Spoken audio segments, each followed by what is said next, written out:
Balikan ang kahapon nung ako ay naligaw, kumapit sa tiwalat, sa kanya'y di bumitaw. Namuhay sa mundong may sariling pananaw, bawat araw ay palagi kong binabalik tanaw. Balikan ang kahapon nung ako ay naligaw, kumapit sa tiwalat, sa kanya'y di bumitaw. Namuhay sa mundong may sariling pananaw, bawat araw ay palagi kong binabalik tanaw. Ito na ang tinaguri, ang makatana sagad sa kakulitan. Dati-dati ay binubuli lang at palaging nasa hulihan. Ngayon ay ume-entrada at ume-eksena para lumikha ng musika. Lumipad man naman la Superman, pero muling bumabalik na parang boomerang.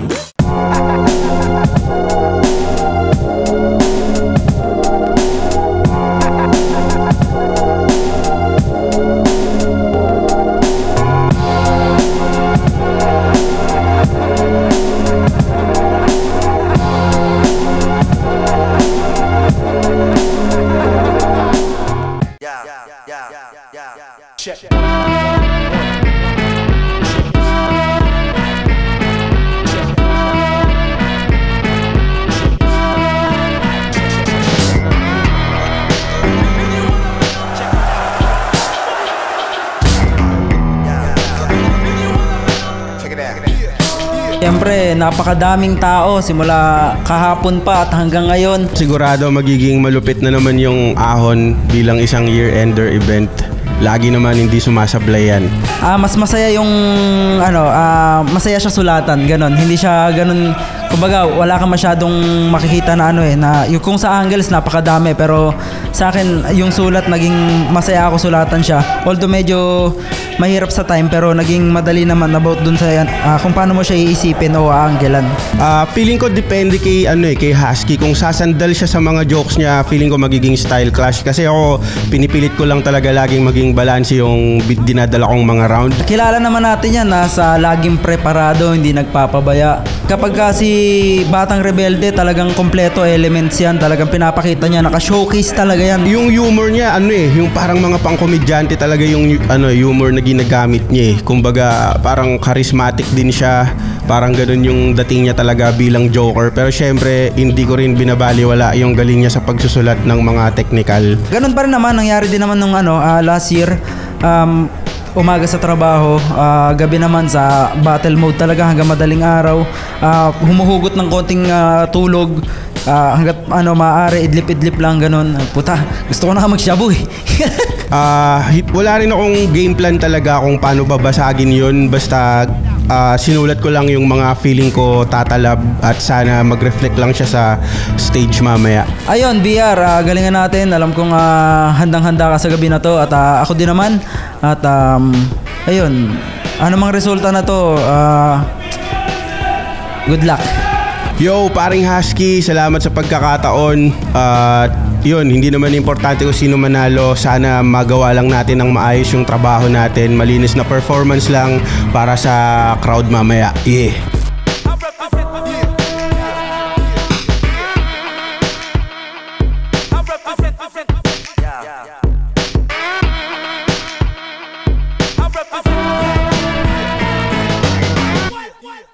Flip top, hour 15, day 2. Dito pa rin sa Daten, Las Piñas. Mag-ingay para sa parating na laban.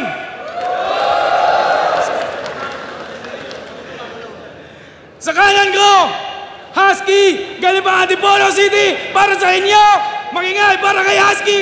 Lumakad, tinahak, pangarap maging niyakap, kultura, binago, tingin. Lumaban, nagsikap para abutin pangarap na di mo akalaing kaya ko rin. Yo, Husky nga pala, shoutouts nga pala sa Digoma, dating barelang, Digoma na. At saka sa CBM Pawn Shop, RTS Team, kay Pons Liagas, Ismail Dental Essential, 1870 Streetwear, Antipolo Local Talents, tsaka Rizal Hip Hop Movement.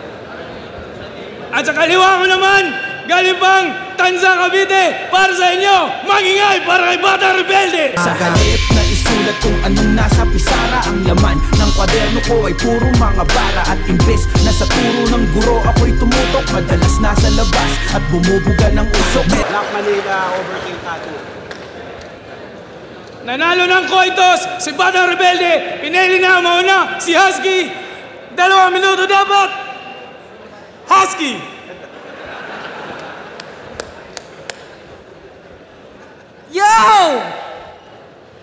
Batang rebelde? Pangalan pa lang, pangbakbaka na yung dating. Panalo ka sana kay Tipsy D kung hindi siya magaling. Nasaan si Marvin? Nasa CR! Sabog yung tiyan sa kakatawa. Dalin sa ER! Pag narinig mo yung BR! Maaalala mo yung cycle. Hindi pangalan mo tinatawag. Brrr! Makina ng tricycle! Mula sa multis, punches, reference kanyang gamay. Random bars na kahit kanino pwedeng i-apply. Masasabing sa tagal, nakahanay na sa veterano. Ang masakit without respect, stepping stone na lang ng bago. Laban mo kay Manda, reverse hypnotism. May kwintas pang dala.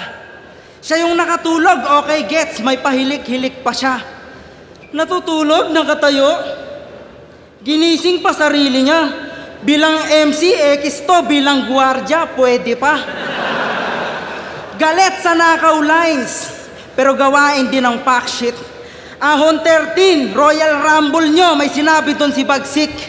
Gender reveal ni Lil Strokes, itim confetti nun. Tapos banat mo kay Manda nung gender reveal siya, black yung ribbon. Anyong sayo? Pag sila bawal, pag ikaw pwede. Pakamatay ang mas mabisa na rebelde sa sarili. Putang ina na ito, pag nagsusulat to, hindi mawawala yung bayag, napasubo, puwitan, lakas. Kaya ba Marvin Arias kadikit nung ari yung as? Putang ina na ito, may pa-gym-gym ka pa? Kala mo talaga pang bodybuilder. Tinititigan mo lang naman yung titi nung spatter. Para-paraan si Marvin. Ayos din. Ano ba talaga apelyido mo, ha? Agustin? Huwag kayong pupunta sa gym kung saan to nagtatrabaho.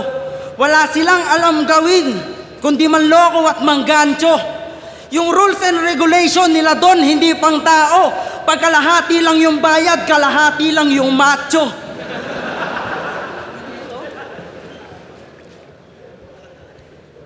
Wala siyang million views. Yan ang setup niya parate. Defense mechanism sa susunod na aatake. Paano magiging all gods ang di tumatanda? Ayan ang sabi. Paano nung nagtawag yung GL, alam mong di ka doon kasali? Gusto niyo ng bars mula sa farm? Ayaw niyo yata Masahol ka pa sa sisiw. Ikaw ay kulang pa sa hatch. Hoy, usapang breeding lang sa pen, di tayo magka-match. Boy, putang ina neto, pagpatay to, pwede na sa bat. Choy, pangkatay lang na klase. Time.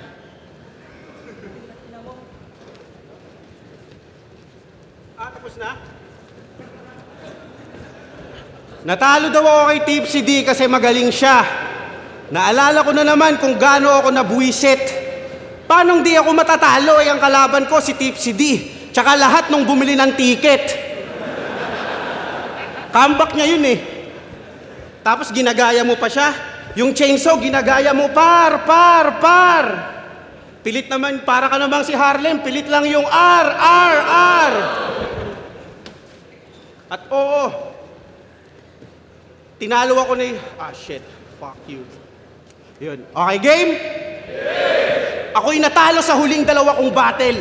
Pero binigay ko yung todo, kaya sarili hindi ko sinisisi. At yun ay nakatadhanang mangyari sa sasapitin mo ngayong gabi, kaya huwag kang magpa-easy-easy. Kasi na 5-0 ako ni Tipsy, 5-0 rin ni Creeply. Ngayon sa gutom kong bumawi, uuwi kang 50-50. Pero di ba ang 40 mo ay magpatawa? Kaya ang nakakatawa ay may nagsabing mirror match daw tong battle natin kasi pareho tayong balanse na makata. Pero paano ka naging well-rounded kung pagdating sa teknikalan, yung mukha mo mahaba? Tapos, ang baho pa nito ang puta. Kung maaamoy nyo lang, mapapaayaw ka talaga. Ang angas mo no? Mukhang buwan ka na, amoy araw ka pa. Pero wag kayo, feeling sikat pa yan sa kanila. Akala mo siya yung kumanta ng My Game. Hugis buwan ka na, feeling star ka pa. Tangina.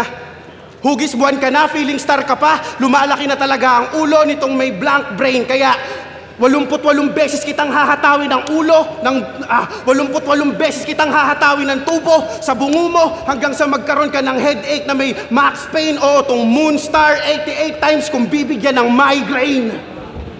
At speaking of migraine, oo nga pala, hindi nga pala tayo. Kabilang sa mga old god. Kasi ako, young rebel, at ikaw, old dog. Na walang may-ari, kaya yung buhay nagkandaleche-leche. At ngayon bibigyan kita ng amo na pwede kang turuang mag-play dead ng permanente. Kasi kung usapang disiplina, mas may disiplina pa sa'yo yung aso kong si Pochi. Kasi pag sinabi kong sa CR ka dumume, sa CR yung dumudume pare. Itong asong to makalat kasi isipin nyo, dun pa sa motos nagtae. Hindi ka nag-prepare kay Shaboy. All 3 rounds, puro wak na freestyle. Tangina pare, that's your worst day. Ako nung battle ko kay Antonym sa motos at kay Senseiya sa Encuentro, mas pinaghandaan ko pa yon kaysa sa sarili kong birthday. Kaya hindi lang sa kataas-taasang liga nang uuga yung mga baon kong bars at wordplay, kasi kahit sa underground, makikita nyo kung nangyayanig kasi itong hinahatid ko, earthquake. Kaya huwag kang paaso-aso sa akin kundi tatamaan ka ng right at left hand. Mas malakas pa toyo ko kay Enigma at ngayong ikaw yung inabot, hindi na magiging safe yan. Pauulan na ng suntok sa muka at pag nag-iba na yung hugis ng face niyan, itong husky manghihiram ng muka sa aso, hindi. Ikaw mismo yung ulo mo mismo yung ilalagay ko sa aso na parang si K-Ram. At anong sasabihin mo? Na hanggang ngayon yung prime ko nakatago pa rin? Well, sige, patunayan mong ganun ka-predictable. Pero huwag kayong mag-alala. Makikita nyo rin yung prime ko sa susunod na ahon. Ahon 64. Pero dinaan ko lang sa biro kasi siguradong aaray ka. Nawala pa ako sa 100% ng kaya kong gawin pero sadyang pamatay na. Tingin nyo, insulto yun para sa akin? Pues dapat na kayong maalarma kasi kung di kayo natatalo, nauuga kayo sa rapper na wala pa sa kalingkingan ng prime niya. Mabaho daw ako. Yung gantong amoy siguro sa lugar nyo hindi pa tumatagos. Mamahalin yung pabango ko. Yung tatak nun, Yugo Boss. Si Tipsy di daw, yung big fish na di matinik, word fillet. Bilang komedyante, ganun yung joke na iniiwasan kong masay. Kaya anong low waist? Dapat high waist, Kaloy Alde ang yung swag. Para ikaw yung lalabas pag may nagtatawag ng ogag. Kasi gago to. May nakaaway to sa Cavite. Yung puting van, hinarangan niya. Singit ka ng singit ah. Nagmamadali ka ba?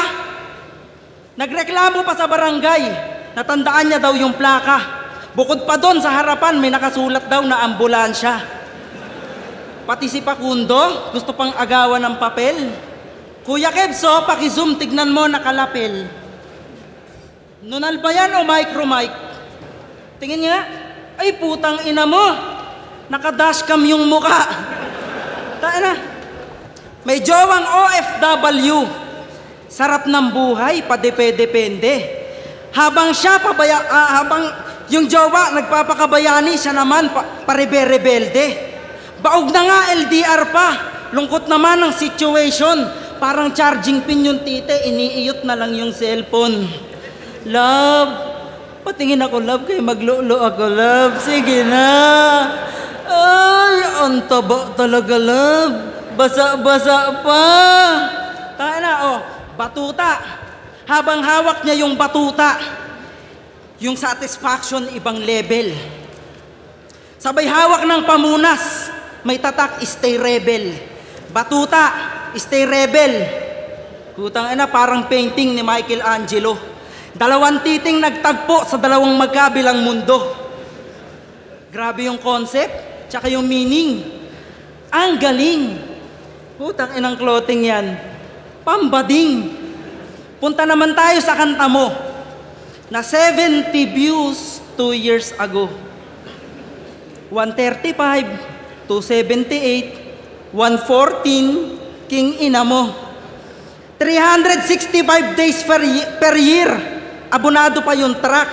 Alam mo sa sarili mo kung gaano kakawak. Napaisip din ako, kaya pinakinggan ko na rin. Unang banat pa lang nung lyrics, pen di Sara pen. Puta, yan ba yung epekto ng nanay, tatay mo? Hindi tayo close, pero pwede kang mag-open kung gusto mo. Nasaan na yung grupo mong ulik bangon? Wala na, hindi na nakabangon, ulit ba na lang yung meron. Tangina, langit at lupa, nagsaklob, tilang mundo, pasan mo na. Napakaraming katanungan nagtatanong sa isip niya. Huwag mo isisi sa magulang kung ba't naging rebelde ka. Kaya sira pamilya mo kasi ikaw anak nila.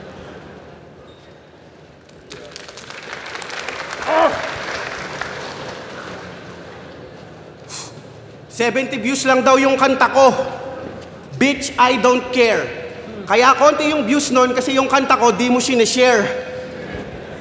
Tapos mamahalin daw yung pabango. Ang lupit naman ng hugot mo, boss. Yung amoy, yugo boss. Yung muka, taguro bros. Pero 2011 pa lang nandito na ako. 2024 na. Pero hindi ko masisisi si Enigma. Kasi bukod sa aking mga deadling talata at heavy na bara, ako'y friendling Makata. Kaya dun sa head, di ako basta-basta matatanggal na parang dreads ni Benji Rayala. At kung anong sipag at disiplina ko noon, ginawa kong ×2. Kaya hindi lang skills, tumaas din pati yung aking IQ. Bit-bit yung mentalidad ni Kobe, kaya tumaas yung value. Pero di na to number 8 na Mamba, kundi number 8 na Kaiju. Habang ikaw, hindi man lang tumaas yung level, kung tutuusin, ikaw pa rin yung aso ni Tyke na kung anong iutos niya, agad mong susundin. Yung level ng pagiging wolf, hindi mo nagawang abutin. Pero kahit mag-evolve ka tuluyang maging lobo, mas madali ka lang paputukin. Kasi ito'y kagubatan. At ako'y tagatugis ng mga asong nang uulol lang sa eksena. Hindi man ako tanyag sa inyong gunita, ngunit ako'y dalubhasang mga ngaso, pinaghalong conflict at keja. Kaya gagawin ka nga susena? Hindi. Yung laman mo, chachap-chapin ng hinay-hinay. At dahil illegal ang dog meat sa Pilipinas, ihahatid kita sa suki ko ng walang kaingay-ingay. Kasi kung di nyo alam, ako yung supplier ng aso sa pares ni C9. Pero ang lupit na mga bars niya kanina no? Talagang kakaiba. Check mo messenger mo, idol. Pinagmumura kita. Alam niyo yung mga influencer na nagmamarunong kaya nagmumukhang tanga? Parang ganun lang din siya. Kasi sabi niya kay Invictus, telekinetic, pinauga, pati mental telepathy, patay ka pa rin sa aking zone of intellectual property. Zone of intellectual property? Can you elaborate? Sorry kasi I can't reciprocate. Pinagsasabi ang puta, knock-knock. Zone of intellectual property. And if you're only using me to feed your fantasy, you're really not in love, so let me go. I must be free. Asan yung zone of intellectual property?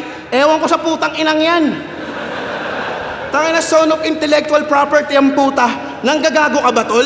Di ba magsasaka ka? Dapat nire-reference mo kalabaw at asarol. Tsaka nung isa buhay finals, wala siyang magandang opensa. Puro lang siyang depensa, yun ang aking natatandaan. Tulad ng sinabi niyang, anong sasabihin mo? Tamod ko si Serdeo? O di ba? Nagiging defensive para maprotektahan yung pinauso niyang kabaklaan. O 3 rounds, puro ka lang depensa, di ba nakakatanga lang?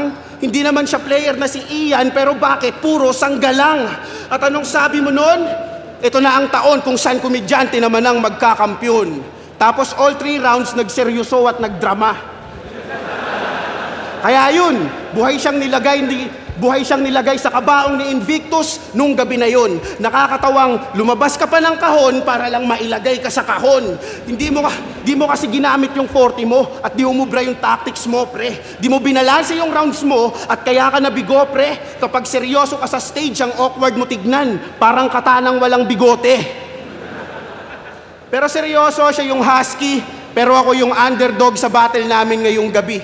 Kasi talo na ako kung usapang delivery at stage presence ay guarantee. Kaya kahit yung mga bars at jokes ay ma-spit ko properly, patay pa rin ako sa yung zone of intellectual property.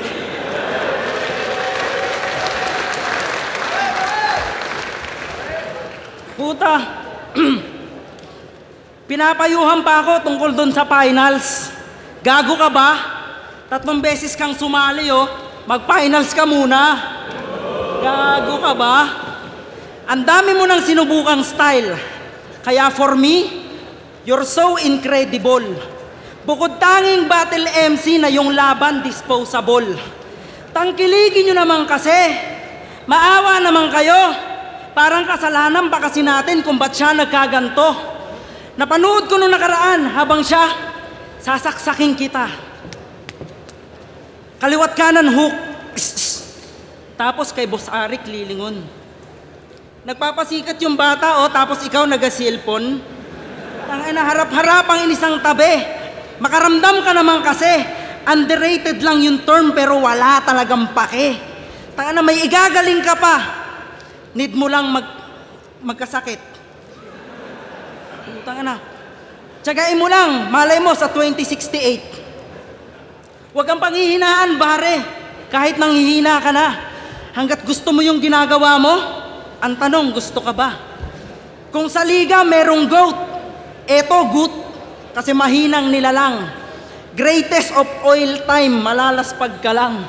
Maling PDD yung na-target, kaya di sumikat tong gonggong. Yung may hawak ng baby oil, si President Digong. Tangina, wala akong dapat patunayan o agawin na momento. Laban mo pang sarili lang, laban ko para sa tao. Kaya wag mo akong yayabangan kahit anong sabihin mo, 20% ka lang ng ambag ko sa ligang to. Kaya lang, tayo, ayan.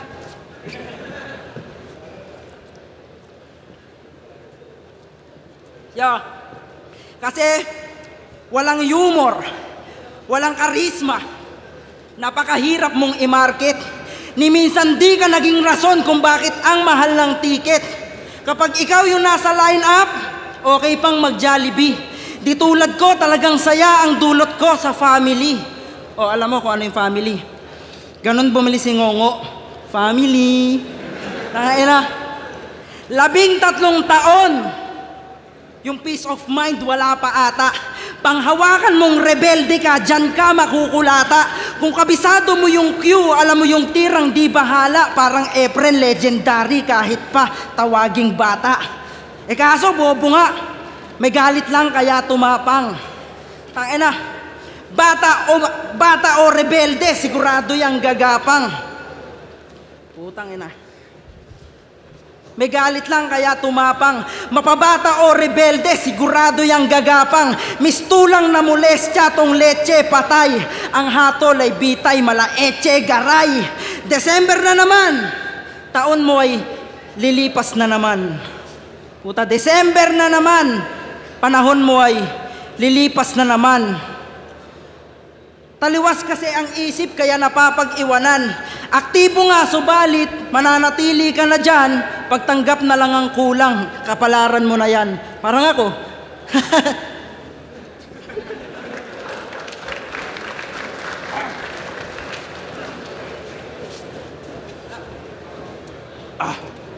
Game? Tricycle driver nga to dati. Ang lupit. Kinakabisado yung mga pasahero, nag-iipon pa ng data. Kaya makita niya lang yung mukha mo, alam niya na agad kung tagasang face ka.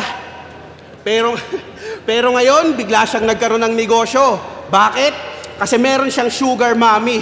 Real talk, matandang milyonaryang nadaan lang sa pambobola niya. Ngayon, buwan-buwan na lang nag-aabang ng sustento, tangina mo, batugan ka. Menopause na nga, ginagatasan mo pa. Kaya para hindi ka na pamarisan dapat sa'yo, matodas na. Kaya 45 sa aking kaliwa at 37 sa aking kanan. Pag pinagsama, 82. Gun bars, hindi. Yun yung edad ng matrona niya. At napakinggan ko yung intro mo kay Creeply. Sabi niya, walang pakesa ng hate. Pikit sabay gitnang daliri, parang nagme-meditate. Ganito ka mag-meditate? Paano yun? Inhale, exhale. Ang peaceful mo mag-meditate. Pero seryoso, Kundi dahil sa isa buhay, hindi mo makakalaban si Apex na nagbigay ng spotlight sa karir mong malapit ng pumanaw. Nung nasinagan ka ng kanyang kasikatan, yung fanbase at views mo biglang umapaw. Kaya yung karir mo ay sa solar panel natin maihahalaw kasi di yan magkakaroon ng liwanag kung walang enerhiya nung haring araw. At anong ginawa mo nun? Naghubad at nag-make-up sa gitna ng rounds ni Apex. Palibhasa, ikaw ay bitch inside. Sa panlabas, mukhang lalaban ng suntukan. Pero halata mong nagdi-disguise kasi ang gusto mo talaga, i-anal sex ka ni Apex deep inside. Habang ako, nawala nung 2018, pero bumalik ng quarantine. 2 taon na bakante, pero di nakitaan ng bakas ng pangangapa. Sinupalpal ko pa si Akata ng freestyle ko na talagang tumatatak. Ni hindi naghirap sumabay sa pagbabago ng battle rap, patunay na kayang-kaya kong mag-adapt. Kaya ilang taon man akong hindi maging aktibo, alam niyong hindi pa rin pumapalpak. Kaya kapag ako'y nagpapagpag ng kalawang, mga tipak ng ginto yung bumabagsak. Habang ikaw, tipak ng ginto yung bumabagsak. At minsan na tong nagmahal ng bakla nang hindi niya namamalayan. Nagkaroon siya ng jowang transgender na ang tunay na pangalan ay Carlo. Pero ang pakilala sa kanya, Caroline. Itong si Lynn, may-ari ng isang butika at para hindi mabisto yung tunay niyang kasarian, yung pagtatalik hindi niya binibigyan ng pansin. Isang araw tumawag si Husky, sabi niya, Lynn, kailan mo ba ako patitikimin? Atat na akong ikaw ay maangking. Dahil sa pagmamahal na bulag ka sa katotohanang may lawet, yung gusto mong kantutin, may lawet, yung gusto mong kantutin, putang ina, next bar na nga lang. Naalala niyo yung fake choke ni Marco? Naalala niyo yung fake choke ni Poison 13? Okay. O ikaw yung mas maraming views kasi sikat. At nakilala ka lang bilang Makatang naghubo. At dahil ikaw yung mas sikat, pangalawang battle pa lang nasulat na yung kamatayan mo, nakupo. Kaya nga nag-antay sa wala si Gregor kasi may pagkakamaling nabuo at ikaw yung may pangalang na ilagay sa death note ni Marcong Bungo. Tangina, pero sino tingin yung mananalo, GL or Vitrum? Sa totoo lang, mahirap malaman kung sino yung mananalo sapagkat pareho silang bihasa sa ginagamit nilang estilo. Kaya kahit sino pwedeng mag-uwi ng titulo at maging alamat. Ang importante, hindi lang kami, kundi pati kayo naging bahagi at saksi sa kasaysayang magaganap. Kaya kahit sino man ang mag-champion, panalo na tayong lahat. Yo, check! Gising pa ba? Alright! Ito, dito pa rin, The Tent, Las Piñas. Magingay pa, Batang Rebelde versus Husky. Magingay pa, isang beses, no? Ang boto ng Jurado, klaro naman, pero di naman klaro, Batang Rebelde. Panalo ko ngayon, pero feeling ko kailangan kong bumawi sa susunod. Sa totoo lang, para sa akin, medyo makalot yung laban nila, pero binasi ko na lang sa mas para sa akin, mas handa, Batang Rebelde para sa akin. Overall na lang, binoto ko si Batang Rebelde. Mas malinis yung performance niya kumpara kay Husky. Si Husky may mga parang magugulat ka na lang, biglang tapos na pala yung round. So, ayun, overall, Batang Rebelde. Binoto ko si Batang Rebelde. Mas buo yung idea. Tsaka yung mga napapalanding niya na mga punchlines, tsaka setups, tsaka feeling ko na na-pressure sila kasi sila yung sumunod kay Sendok tsaka kay Jonas. Pero ayun, Batang Rebelde. Ayun, 30 nga pala. Ayun, Batang Rebelde versus Husky. Binoto ko all 3 rounds, kabuuhan na lang. Binoto ko si Batang Rebelde. Although parehas silang yun nga, hindi nila nakukuha yung crowd siguro. Yun nga, sobrang hirap higitan nung yung naunang battle siguro sa kanila. Tapos parehas silang may stumbles, chokes, mga stutter, ganon. Pero may mas tumatama dito si Batang Rebelde. So, Batang Rebelde, yan.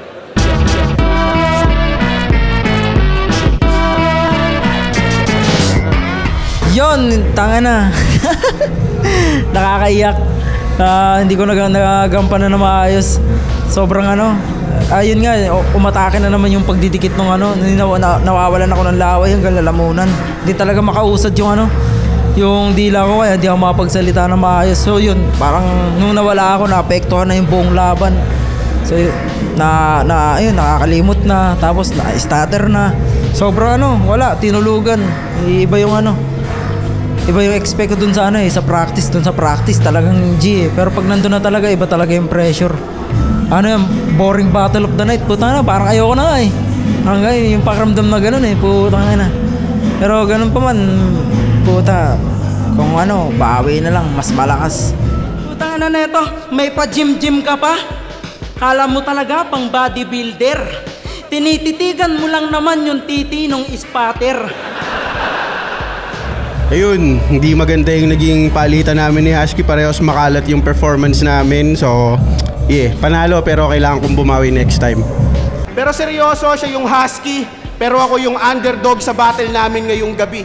Kasi talo na ako kung usapang delivery at stage presence ay guarantee. Kaya kahit yung mga bars at jokes ay ma-spit ko properly, patay pa rin ako sa yung zone of intellectual property.